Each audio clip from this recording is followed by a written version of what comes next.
Présidente, heureux de me retrouver au sein de votre commission pour vous présenter donc les travaux qui m'ont été confiés par le Premier ministre, puisque par lettre du 30 septembre dernier, le Premier ministre m'a nommé parlementaire en mission sur la thématique de l'économie collaborative, avec pour objectif de rendre mon rapport début janvier. Je l'ai rendu un peu plus tard, quelques semaines supplémentaires étant nécessaires. Et donc j'ai travaillé dans le cadre de ce rapport avec l'administration, évidemment, et avec l'inspecteur des finances, IGAS, qui m'ont accompagné, qui auraient pu être là, mais malheureusement ils sont pris dans d'autres missions aujourd'hui, donc ils ne sont pas à mes côtés. La méthode que nous avons retenue sur cette mission est assez simple. Au fond, comme toutes les missions, nous avons procédé à de nombreuses auditions. Près de 75 auditions ont été effectuées, des auditions qui étaient orientées vers les professionnels, inévitablement, mais aussi vers l'administration, vers les organisations professionnelles, vers les organisations syndicales avec qui nous avons largement travaillé, 78 auditions précisément. Et par ailleurs, comme il s'agissait de travailler à l'économie collaborative, nous avons pour la première fois ici au Parlement retenu l'idée que nous pouvions ouvrir nos auditions au grand public, et donc nous avons ouvert une plateforme collaborative où nous avons donc reçu à peu près 250 contributions de citoyens qui nous ont fait part de leurs souhaits, de leurs orientations, et leurs contributions nous ont évidemment beaucoup servi durant nos travaux. Et donc je recommande, Madame la Présidente, d'ailleurs à l'avenir d'ouvrir nos capacités à production d'idées nouvelles à travers cette idée d'ouverture aux citoyens. Voilà donc la méthode que nous avons retenue. Sur les demandes qui m'ont été effectuées par le Premier ministre, les questions qui ont été posées par le Premier ministre reposent autour de 5 thématiques. D'abord, il m'a demandé de définir l'économie collaborative, j'en dirai un mot tout à l'heure. Deuxièmement, il m'a demandé de faire des propositions concrètes pour la protection des consommateurs, parce que ce sont les consommateurs qui sont en première ligne sur l'économie collaborative. Troisièmement, il m'a demandé également d'orienter des propositions et des recherches sur le développement de cet écosystème, comment on développe l'économie collaborative en France. Quatrièmement, il m'a demandé de nourrir le texte de loi El Khomri sur le droit et la protection des prestataires et donc des offreurs. Et cinquièmement, il m'a demandé de nourrir le texte de loi sur, dite loi Sapin, sur le collectif budgétaire, plus précisément, qui arrivera en débat au mois de juin, sur la contribution de l'économie collaborative à la charge publique. Pour faire assez simple, c'est la fiscalité. Bon, voilà. Les 5 points sur lesquels nous avons travaillé donc reposent sur ces 5 thématiques. Alors sur l'économie collaborative, moi je partage vos propos, Madame la Présidente. L'économie collaborative n'est pas une économie qui se situe dans une zone de non-droit. Et l'économie collaborative, je le dis dans mon rapport, c'est pas l'ubérisation. Je préfère le dire d'entrée de jeu. Le terme d'abord ubérisation, qui est un terme totalement marketing, inventé par d'ailleurs un pape de la communication, en réalité est connoté d'une idée selon laquelle l'ubérisation, c'est la société tirée vers le bas, la société totalement déréglementée, une économie à caractère low cost et non protégée. L'économie collaborative, ce n'est pas justement l'ubérisation. L'économie collaborative, d'ailleurs, pour faire court, au fond, a toujours existé. Cette idée que l'on puisse échanger des services et des biens dans notre société a toujours existé. Lorsque l'on est, comme moi, un élu rural, on a connu évidemment ces échanges de services. Ici, je vais vous aider à ramasser des fruits. En contrepartie, je vais vous donner de la confiture. Ici, je vais mettre en place des services d'échange locaux, ce qu'on appelle les SEL. Ça existait dans beaucoup de territoires. Donc l'économie collaborative, en réalité, ce n'est rien d'autre que ces échanges de services, ce troc qui a toujours existé dans notre pays et qui a toujours existé d'ailleurs de par le monde. Simplement, la grosse différence qu'il y a entre ces services d'échange et de troc qui existaient à une échelle très locale, aujourd'hui, c'est massifié par l'avènement du numérique. Et donc l'intermédiation qui a été mise en place par le numérique fait qu'aujourd'hui, en réalité, on a des services de troc et d'échange qui sont très largement répandus. Je prends toujours l'exemple, pour être bien compris de tous, de Blablacar. Blablacar n'invente rien d'autre que le stop, mais organisé. Quand nous étions jeunes, nous faisions du stop. Aujourd'hui, nous allons sur Blablacar. Et donc, tous les services qui sont liés aujourd'hui à l'intermédiation de ces plateformes, il n'y a rien en réalité de nouveau. Ça n'a pas apporté des métiers nouveaux au sens que l'on peut l'entendre, ou des services nouveaux. On a massifié un certain nombre de services qui existaient par le passé.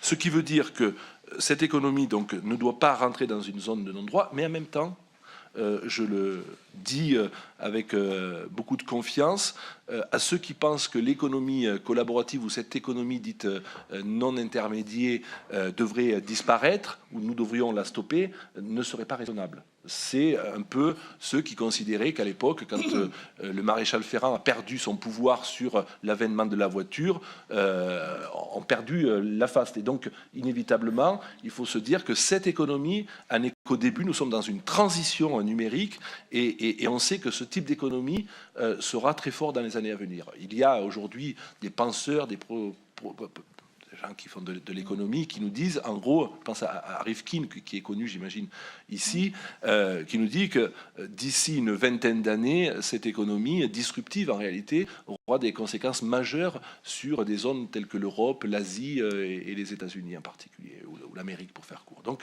on est sur une économie qui va être croissante. Aujourd'hui, un certain nombre de startups que vous avez rencontrées, vous avez cité tout à l'heure, ont des taux de croissance de 20, 30, 200% pour certaines. Donc on est au début de quelque chose. Vous avez dit, Madame la Présidente, à juste titre, au fond, que le temps économique et le temps politique sont différenciés. Dans l'économie traditionnelle, déjà que le temps politique est en retard, vous imaginez bien que dans ces économies numériques, le temps politique est complètement, pardonnez-moi de l'expression, largué. Largué complètement parce que les choses vont très vite et on court au fond en réglementant, en mettant en place des dispositifs législatifs, toujours un peu en retard en réalité. Et on a vu que la première fois où nous avons eu un problème sur l'économie collaborative, ça a été sur le divertissement et la culture. Vous avez parlé tout à l'heure de Deezer. Il y a quelques années, Deezer, Spotify n'existaient pas. Les droits d'auteur étaient très compliqués. Ces échanges de pair à pair ont posé des problèmes dans la législation française. Et on voit que après quelques années de fonctionnement, paradoxalement, ni le cinéma ne s'est effondré en France, ni les concerts ne se sont effondrés. Par contre, c'est vrai que les CD ont totalement disparu, mais à la place, des entreprises françaises telles que Deezer aujourd'hui permettent l'accès à des supports musicaux qui sont aujourd'hui largement répandus de par le monde et n'importe quel aujourd'hui musicien français peut vendre de la musique un petit peu de partout dans le monde. Donc on est là face à une situation qui est paradoxale, qui amène des craintes, de l'anxiété pour certains, mais en même temps, si on sait être positif sur cette économie et qu'on sait l'accompagner, inévitablement, je suis convaincu d'une chose, c'est qu'elle a une capacité à créer de la richesse, de l'emploi et de la valeur. Mon rapport veut distinguer, je le dis d'entrée de jeu pour que ce soit compris de tous, ce qui doit relever d'une économie de partage, donc un C2C, à une économie d'intermédiation où on est sur du B2C ou du B2B. Et donc tout au long de mon rapport, j'essaie de faire vraiment la distinction entre l'économie du partage, qui n'appelle pas au fond de financiarisation d'une économie qui, elle, est intermédiaire et qui est liée à de la financiarisation. Et donc tout au long de ce rapport, je fais vraiment la différence entre, d'une part, le particulier, qui va occasionnellement se servir de plateforme pour offrir une prestation d'un professionnel qui, lui, très souvent va contourner les dispositifs légaux et législatifs pour s'installer en réalité sur une plateforme et pour faire ce que vous avez à juste titre appelé tout à l'heure une concurrence déloyale aux acteurs traditionnels de l'économie. Et donc j'essaie vraiment de trouver ce bon équilibre, ce juste équilibre entre un prestataire professionnel d'un particulier. Sur l'économie collaborative, je l'ai dit, il touche aujourd'hui, cette économie touche absolument à tous les secteurs d'activité, des secteurs qui sont aujourd'hui évidemment très impactés, on l'a dit tout à l'heure, c'est le divertissement, la culture. Il y a eu d'ailleurs une loi pour essayer d'organiser le secteur en question. Il y a eu aussi les déplacements. On voit tout le débat qu'il y a eu à travers le dispositif Thévenoud et le travail qui est mené par l'un de nos collègues, Laurent Grand-Guillaume, sur les VTC. Mais sur le déplacement et sur les transports, il n'y a pas que les VTC. Il y a aujourd'hui le covoiturage, l'autopartage, la location de véhicules. Vous avez là aujourd'hui toute une série de plateformes qui peuvent vous offrir toute une série, tout un panel de dispositifs en matière de déplacement que vous ne pouvez pas imaginer. Ça va jusqu'à la location de camping-cars, de bateaux, voire aujourd'hui de transport d'avions, du taxi-avion, avec des plateformes qui se sont mises en place dans notre pays, avec toutes les réserves qu'on peut émettre sur les risques en matière d'assurance et de protection des consommateurs. Ces plateformes vont aussi sur la location touristique ou de la location partielle. Elles vont également sur le secteur de la restauration, sur le secteur de la finance.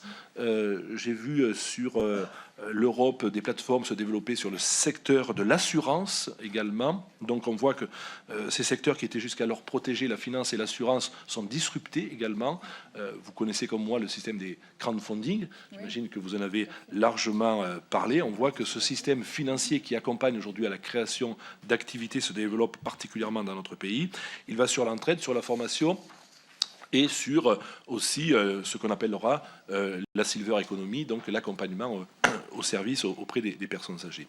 Le rapport que j'ai émis donc repose sur 19 propositions. Je ne vais pas ici toutes les citer pour aller vite. Vous les avez, j'imagine, reçues. Donc 19 propositions dont je vais ici assez rapidement vous donner les grands éléments. Sur la partie protection du consommateur, alors d'abord sur la partie définition de l'économie collaborative. J'en ai beaucoup parlé. C'est très difficile d'avoir une définition de l'économie collaborative. Je le dis ici avec beaucoup de retenue, mais en même temps, l'économie sociale et solidaire, on voit à peu près à quoi ça peut ressembler. On sait la distinguer dans le cadre donc de la législation en vigueur, avec des lois successives qui ont déterminé l'économie sociale et solidaire. Si je vous parle d'économie verte, c'est un terme marketing en réalité, parce qu'on peut tout mettre dans l'économie verte. Si je vous parle de silver economy, on va voir que c'est une économie qui tourne autour des personnes âgées. L'économie collaborative, ça peut être aussi vu comme un terme marketing, parce que c'est très difficile aujourd'hui à définir ce qu'est l'économie collaborative. Le Sénat a fait un travail assez utile et intéressant, mettant en évidence qu'au fond, l'économie collaborative, c'est un système qui met en relation donc un offreur et ou un prestataire et un client, un consommateur, par l'intermédiaire d'une plateforme numérique. Si on se limite à ça, ça veut dire qu'on exclut du champ de l'économie collaborative toute une autre forme d'économie traditionnelle dont je parlais tout à l'heure. Et c'est à peu près dommage, ça serait dommage évidemment d'exclure toute une partie de ces économies. Et je pense notamment à ceux que l'on appelle les communs, notamment des grandes plateformes qui aujourd'hui, au fond, n'ont aucun lien entre offreurs et consommateurs. Je pense en particulier à Wikipédia, qui est une espèce de plateforme que vous connaissez, qui est une plateforme aujourd'hui qui est un commun en réalité et qui n'appelle pas d'échange monétarisé, et donc qui est simplement l'enrichissement par la collectivité d'un bien commun qui ensuite sert à tout le monde. Et on sait que petit à petit, ce qui est en train de se passer au niveau global, et moi je vous invite peut-être à terme à auditionner des spécialistes de ce qu'on va appeler le blockchain, qui est en fait ce qui va aller plus loin que l'économie collaborative, c'est-à-dire en gros des plateformes qui intermédieront des relations économiques, mais dont la plateforme sera un commun. C'est-à-dire qu'elle n'appartiendra pas à un acteur ou à un bénéficiaire de parts sociales, tel que ça peut. On peut le voir sur Airbnb, sur Uber, mais c'est des plateformes qui appartiendront à tout le monde. Et donc, il y a ce qu'on appelle le blockchain actuellement qui est en train de se mettre en place. Et d'ici 4-5 ans, les grandes plateformes connues en France, en Europe et dans le monde peuvent être elles-mêmes, pardonnez-moi de l'expression, ubérisées au profit de plateformes qui appartiendront en réalité à personne ou qui appartiendront à tout le monde. Sur l'économie collaborative, toujours dans sa définition, c'est pour moi très important de le dire parce que j'ai travaillé avec des think tanks tels que WeShare qui ont une réflexion très poussée sur l'économie collaborative. Cette économie collaborative remet en cause aussi toute une série de principes sur l'organisation de la société et sur l'organisation économique de la société et pas seulement sur les organisations en matière de gouvernance. L'économie collaborative a une particularité, c'est qu'elle est très horizontale. Elle renverse au fond l'ordre des choses en matière donc de décision et de verticalité. Là où l'organisation de la société est très verticale avec une hiérarchie bien organisée. Évidemment, dans l'économie collaborative, on est dans une société très horizontale, où on désintermédie toute une série d'acteurs. Et le risque sur l'économie collaborative, d'ailleurs, c'est à terme de voir toute une série d'acteurs, de salariés qui sont dans les fonctions dites intermédiaires disparaître totalement. Et d'ailleurs, à Davos, lors du dernier sommet, il y a eu une rencontre très intéressante où un certain nombre de prospectivistes économiques laissaient entendre qu'en Europe, ça pourrait être 7 à 10 millions d'emplois supprimés, d'emplois dits intermédiaires, et très souvent, je le dis ici, des emplois intermédiaires occupés très souvent par des femmes. Donc c'est un sujet sur lequel on a, nous, intérêt à quand même examiner les situations. Alors, pas de définition sur l'économie collaborative, mais une distinction entre diverses actions de l'économie collaborative. Je ne pense pas aujourd'hui d'ailleurs qu'une personne soit capable de définir l'économie collaborative, tant il est vrai, elle est large, ouverte et compliquée à définir, que ce soit en droit, que ce soit même en termes économiques. Sur les 19 propositions, je vais vite, Madame la Présidente. Nous avons d'abord travaillé sur le consommateur qui aujourd'hui est un consommateur qui a plutôt moins de 35 ans. Moins de 35 ans, est un consommateur qui a plutôt un bon revenu, un bon niveau de revenu. On est sur du CSC+. Toutes les études qui ont été menées par le PIPAM, par la DGE, mettent en évidence que le consommateur cible, c'est celui qui a moins de 35 ans, c'est un consommateur qui a plutôt de l'argent, d'où un certain nombre de propositions que je vais un peu plus tard sur le droit des usages. C'est un consommateur donc, qui évidemment se fie énormément aux notations ou aux avis en ligne. Mais je le dis ici, 50% des avis en ligne sont des avis en ligne qui sont de faux avis en ligne. Je ne vais pas ici vous dire un certain nombre de sites que nous avons auditionnés et les travaux que nous avons menés avec la Direction nationale de la répression de la consommation des fraudes, mais 80% des actes d'achat sont faits à partir de notations, ils sont faits à partir d'avis, et comme je viens de dire, 50% sont de faux avis. Aujourd'hui, vous pouvez améliorer votre e-réputation par le biais de boîtes qui sont à votre disposition. Je ne citerai pas ici les pays qui font ça, mais on peut améliorer son e-réputation de son établissement, de son service, de sa prestation, évidemment, d'une manière assez simple. Et donc, je fais des propositions assez simples sur à la fois la standardisation des avis, des notations, à la fois sur la capacité à faire en sorte que la fiabilité des offres et des référencements soit organisée de manière à ce que eh bien, la loyauté à l'égard du consommateur vis-à-vis de ces plateformes soit organisée. Et par exemple, dans l'une de mes propositions, je propose de créer une espèce d'agence de notation des plateformes elles-mêmes, agence de notation qui ne serait surtout pas une agence de notation administrative, mais une agence de notation faite par les contributeurs très directement. Deuxième partie sur le secteur du consommateur, c'est offrir une information qui soit claire, qui soit lisible et qui soit accessible, notamment sur les prestations qui sont offertes. Et donc, je souhaite et je recommande vraiment que les plateformes nous disent, lorsque l'on fait un acte d'achat, une prestation d'un usage, s'il s'agit d'un acte d'achat ou d'un usage, au profit d'un particulier ou d'un professionnel. Parce que la loi sur la consommation n'est évidemment pas la même. Les garanties ne sont pas les mêmes, les droits de rétractation ne sont pas les mêmes. Et quand on va acheter un bien, un service à un particulier, on n'a pas du tout les mêmes droits, évidemment, que lorsque l'on se tourne vers un professionnel. Donc j'essaie là aussi de faire en sorte que les plateformes puissent mettre en place des dispositifs d'information qui soient clairs, lisibles et accessibles, en différenciant bien toutes les garanties et toutes les prestations en termes de lisibilité. Troisième sujet, c'est les conséquences qui sont liées à ces prestataires qui travaillent pour le compte donc, des plateformes. Il y en a de plus en plus, on en a dénombré à peu près 15 000 actuellement, hors taxi évidemment.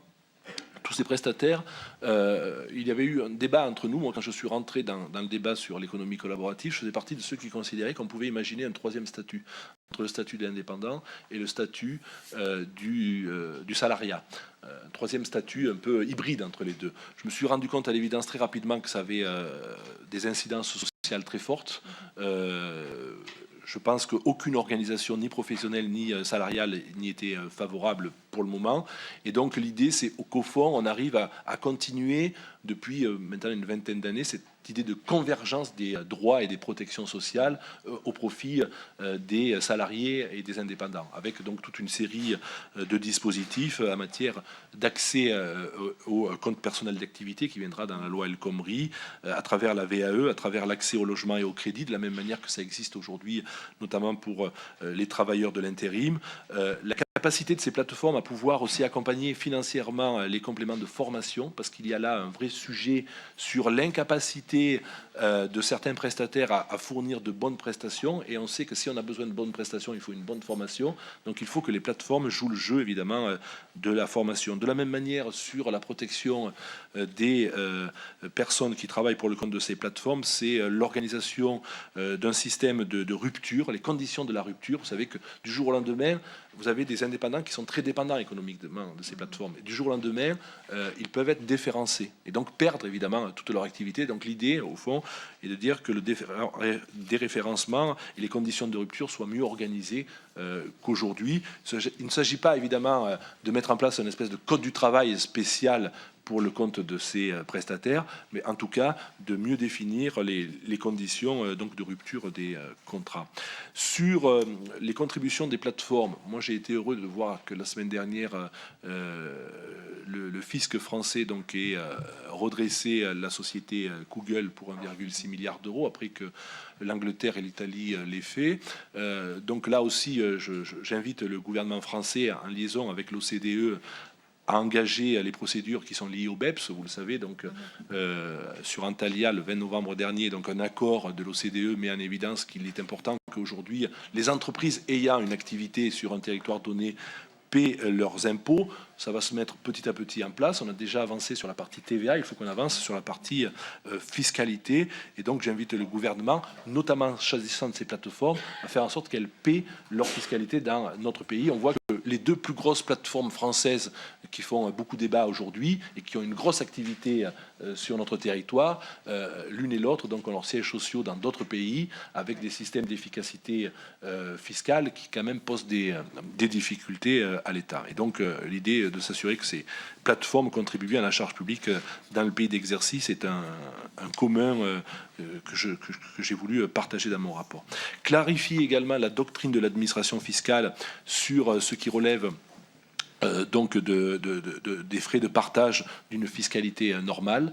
Il était évident pour moi que de rappeler que lorsque l'on est un professionnel, on doit s'inscrire dans les démarches fiscales traditionnelles et normales. D'ailleurs, mon rapport, contrairement à ce qui a pu être dit ici ou là, ne crée aucun impôt nouveau ou ne crée aucune taxe nouvelle. Mon rapport dit simplement qu'il existe une loi fiscale et qu'on doit appliquer la loi fiscale. Je prends un exemple pour être bien compris. Je suis un particulier, ma résidence principale est inoccupée pendant 3 semaines, je veux la louer 3 semaines par an. Aujourd'hui, j'ai tous les outils, au fond, qui me permettent de ne pas payer d'impôts sur ces 3 semaines. Parce qu'il y a une loi qui permet d'avoir des abattements, voire des franchises. Par contre, si je suis un particulier et que je loue ma résidence secondaire 8 semaines par an, eh bien, je suis loueur d'un meublé, comme peut l'être aujourd'hui le loueur d'un gîte ou de chambre d'hôte, qui, eux, sont totalement fiscalisés. Il existe aujourd'hui toute une panoplie, d'ailleurs, de dispositifs fiscaux, que l'on soit un particulier qui déclarant son impôt sur ses revenus, à ce moment-là, il existe toute une série d'exonérations, soit on est un auto-entrepreneur, il existe là aussi toute une série de dispositifs fiscaux. Et donc, je rappelle tout simplement l'ensemble des dispositifs fiscaux qui existent en BNP BNC, en BIC ou en tant que particulier sur les déclarations. Et donc je ne dis rien d'autre que ce qui existe aujourd'hui. Lorsque l'on est sur la plateforme Le Bon Coin, on a aujourd'hui des exonérations fiscales particulières, notamment pour l'électroménager et pour les véhicules qui vont au-dessus de 5 000 euros. Et quand on est en dessous de 5 000 euros, on ne paie pas de fiscalité. D'ailleurs, toutes les lois successives ont mis en évidence qu'on n'avait pas à payer d'impôts. Mais par contre, si je suis une personne qui va régulièrement vendre des voitures, je suis un vendeur de véhicules, je suis un garagiste. Et donc, je vais payer l'impôt comme tout le monde. On ne peut pas être dans un dispositif de concurrence déloyale. Donc ça, c'est juste pas possible. D'ailleurs, je tiens à dire que sur cette partie-là, je n'ai pas retenu, après d'ailleurs large explication avec le Sénat, l'idée d'une franchise pour tous à hauteur de 5 000 euros. Parce qu'une franchise pour tous à 5 000 euros aurait des incidences négatives pour certaines activités des plateformes. Ce serait d'ailleurs ce qu'on appelle des effets de bord pour ces plateformes et même pour ces particuliers, un recul en arrière. Et donc, quand j'ai discuté avec de Montgolfier et mon ami Michel Bouvard, ils ont bien compris qu'au fond, leur proposition était quand même limite d'un point de vue de l'organisation, sauf à ce que, évidemment, ces 5 000 euros de dispositifs tels qu'il avait prévu s'organisent sur l'ensemble de l'économie française. Et là, avec un coût considérable, puisqu'on a estimé à plus de 2 milliards d'euros les incidences fiscales qu'il pourrait y avoir pour l'autre économie et l'économie traditionnelle. Ce qui vaut pour l'économie collaborative doit valoir aussi pour l'économie dite traditionnelle. Sur la formation, donc, je pousse évidemment à ce que la France s'organise vraiment dans des dispositifs de formation. Je vous le dis ici parce que ça peut évidemment vous intéresser dans vos circonscriptions, mais il faut voir à quel point aujourd'hui beaucoup de start-up françaises cherchent des développeurs, cherchent des web designers, des codeurs qu'on ne trouve pas dans notre pays. Moi, j'ai plusieurs startups qui m'ont dit clairement que si elles ne trouvaient pas des gens en France, elles partiraient à l'étranger. Et ça, c'est un vrai souci. Alors, le gouvernement a lancé ce qu'on appelle la grande école numérique. Moi, je vous donne l'exemple ardéchois qui est le mien. Après, donc une rupture territoriale très forte avec de l'économie traditionnelle et plus de 800 personnes mises au chômage dans un territoire donné, le Cheylard. Nous avons, avec l'État, mis en place ce qu'on appelle l'école numérique. Des gens qui travaillent dans le textile sont actuellement en formation dans le secteur du codage et du développement informatique. Ça va durer 18 mois. On sait qu'ils peuvent rester en lieu et place par la suite et travailler à domicile pour le compte de start-up. Donc c'est une idée aussi qui est intéressante parce qu'elle permet à la fois du travail à domicile et à la fois du maintien dans les territoires les plus dépourvus. Mais ça vaut aussi pour d'autres territoires. Donc cette idée de renforcer la capacité à la formation, il y a une demande qui est énorme et on n'est qu'au début de cette demande sur le secteur de l'informatique où la France reste malgré tout un des pays très en retard sur ce secteur-là, sur le secteur de la formation autour de l'informatique. J'ai proposé également l'automatisation des procédures fiscales, vous le savez, c'est peut-être la partie du texte qui était le plus débattue. Chaque Français donc est appelé à payer l'impôt. On est sur un dispositif déclaratif, pas vu, pas pris, comme on dit. Mais dans le même temps, moi je considère que les plateformes, à terme, auront obligation, alors quand je dis à terme, ça fait dans 2 ans, dans 3 ans, auront obligation à transmettre à tous les prestataires le montant des transactions qu'elles ont opérées. Ensuite, quitte aux prestataires à déclarer ou à ne pas déclarer, comme je dis. Mais en gros, aujourd'hui, quand vous êtes salarié, vous avez de la part de votre employeur des éléments déclaratifs. Alors quand j'ai parlé avec quelques plateformes qui étaient opposées, elles me disent oui, mais nous, c'est pas des salariés, ce sont des prestataires. Bon. D'accord, mais quand vous avez une banque, que vous avez des placements financiers, des PEA, toutes sortes de placements, la banque, toutes les années, vous dit, voilà ce que vous devez déclarer, et voire quelquefois d'ailleurs, ces déclarations sont faites automatiquement auprès de l'administration fiscale, et on n'est pas salarié d'une banque.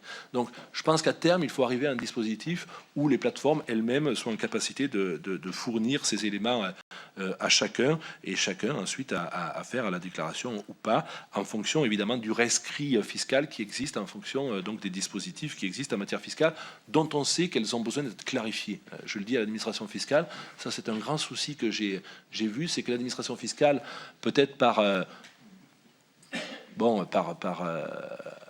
méconnaissance du sujet, auraient quand même besoin de faire du réinscrit fiscal, parce qu'on voit qu'aujourd'hui, que ce soit l'administration sociale, les URSSAF, que ce soit l'administration fiscale, on ne sait pas trop comment il faut faire. Et puis certaines administrations ont pris des décisions qui sont contraires à d'autres administrations dans des départements voisins. Donc essayez d'avoir quand même une base un peu plus coordonnée. Pour terminer, Madame la Présidente, 2-3 sujets rapidement, je n'ai pas plus. Oula, oui, ah oui, j'ai pas vu, il fallait me le dire. Voilà, Inclusion numérique, j'en ai parlé. Je crois que oui, en effet, il faut impérativement... vous savez tous, on arrive maintenant à estomper la fracture numérique de nos territoires avec le FTTH, la fibre optique, tout ça se développe bien, mais il y a une fracture des usages. Franchement, aujourd'hui, les plus de 45 ans, excusez-moi de le dire ici, mais sont totalement largués sur les dispositifs de plateforme et comment on forme demain, et je ne vous parle pas des 70 et plus, comment aujourd'hui on répond à cette... Voilà, comment on avance sur cette fracture des usages, qui est une vraie fracture. Hein. Il ne s'agit pas d'avoir toutes les réponses passives et les réseaux passifs qu'on met en place si derrière on ne sait pas se servir de l'autoroute. C'est-à-dire, en gros, c'est bien d'avoir des autoroutes, de l'information et de la communication, mais si on n'a pas le permis de conduire, ça ne sert pas à grand-chose ou ça peut être dangereux. Je propose également la création d'une trentaine de territoires collaboratifs avec donc là des appels à projets. Donc le gouvernement en lien avec les collectivités territoriales pour identifier un certain nombre de territoires pour mener des actions cohérentes en matière de formation, d'usage, de développement. Donc ça, je le dis aux parlementaires qui seraient intéressés par des territoires collaboratifs. Et enfin, donc, je mets en place un observatoire de l'économie collaborative. J'ai commencé par ça. Le temps politique et le temps de l'économie est en réalité très décalé. Peut-être que cet observatoire permettrait évidemment de faciliter les choses et en tout cas de mieux connaître les évolutions en la matière et les risques réglementaires, législatifs. Et peut-être aussi, pour terminer, cet observatoire devrait travailler avec d'autres observatoires qui sont mis au niveau européen. Je pense à UCA, en Angleterre, où il y a un dispositif qui s'est mis en place. Et donc, il faut qu'au niveau européen, on puisse vraiment s'organiser pour avoir un écosystème qui soit celui de l'Europe, parce qu'on est face à deux grands ensembles aujourd'hui qui avancent très vite. La Chine, évidemment, Shenzhen, et évidemment les États-Unis, qui sont très largement en avance sur nous. J'en ai terminé, Madame la Présidente. Merci, monsieur le député. Donc, plus de 20 intervenants